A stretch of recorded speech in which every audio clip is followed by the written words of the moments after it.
एक बार क्या हुआ, कौरवाधिपति दुर्योधन ने परम तपस्वी दुर्वासा जी को 4 महीने चतुर्मास अपने यहाँ रख करके पवाया, खूब प्रसन्न कर लिया। दुर्वासा जी ने कहा वरदान मांगो। उनके हृदय में भारी जलन पांडवों के प्रति थी, तो उन्होंने कहा कि महाराज मैं एक वरदान मांगता हूँ कि जैसे हमारे यहाँ अतिथि स्वीकार किया ना आतिथ्य, ऐसे हमारे भैया के आए युधिष्ठिर के उस समय वो वनवास में थे, और आप तब जाइए जब द्रौपदी बटलोई से स्वयं पाले, क्योंकि सूर्य भगवान की आराधना करके महाराज युधिष्ठिर ने एक बटलोई प्राप्त की थी। उस बटलोई का एक प्रभाव था कि चाहे 10,000 एक साथ पाओ, हर चीज उसी से निकलेगी, बटलोई से ही। चाहे आप 50,000 पाओ, हर चीज, लेकिन जब द्रौपदी पालेंगी तो उसमें फिर कुछ नहीं निकलेगा। तो बोले जब द्रौपदी पाले तब आप जाइए। तो 60,000 शिष्यों के साथ दुर्वासा जी पहुंचे वन में। युधिष्ठिर जी ने जो ही देखा साष्टांग दंडवत किया, और संतों को देखकर कहा जाता है महाराज पधारो, कुछ जलपान भोजन प्रसाद पाओ। तो दुर्वासा जी ने कहा मैं यमुना स्नान करके आ रहा हूँ, आप तैयारी करो। युधिष्ठिर जी भागते हुए कुटिया में गए, द्रौपदी जी से कहा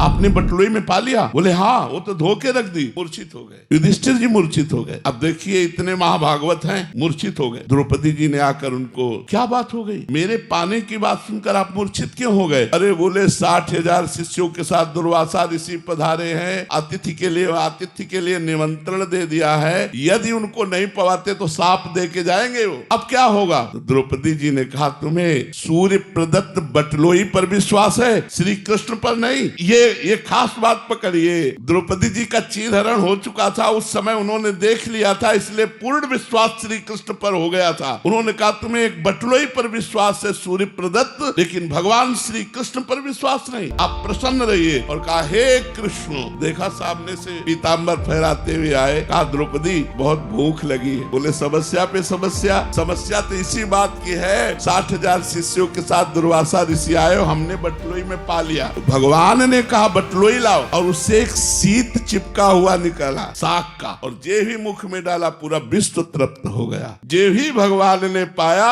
सबके पेट फूल गए। उन 60,000 शिष्यों दुर्वासा भीमसेन से कहा जाओ लिवा के लाओ। बोले महाराज चलो, पंगत के लिए सब तैयार है। सहदेव जी भी साथ थे। दुर्वासा जी ने कहा भाई हमारे शिष्यों ने भी महाराज जी और आज्ञा पालन करने के लिए तत्पर हूँ, पाने की इच्छा नहीं। तो उन्होंने कहा हमसे वरदान ले लो। पूज्य मथुरा दास जी के मुख से सुनी बात, महाभारत में उसे दूसरी तरह थोड़ा यहाँ लिखा हुआ है। बोले हमसे वरदान ले लो, लेकिन भोजन की बात मत करो। तो उन्होंने कहा जिसने आपको जिस भावना से भेजा है वो उसी भाव को प्राप्त हो जाए। अर्थात दुर्योधन ने पांडवों के नाश के लिए भेजा था, तो कहा जिसने जिस भावना से भेजा है उसी भाव को प्राप्त हो जाए। तो दुर्वासा जी ने कहा तथास्तु।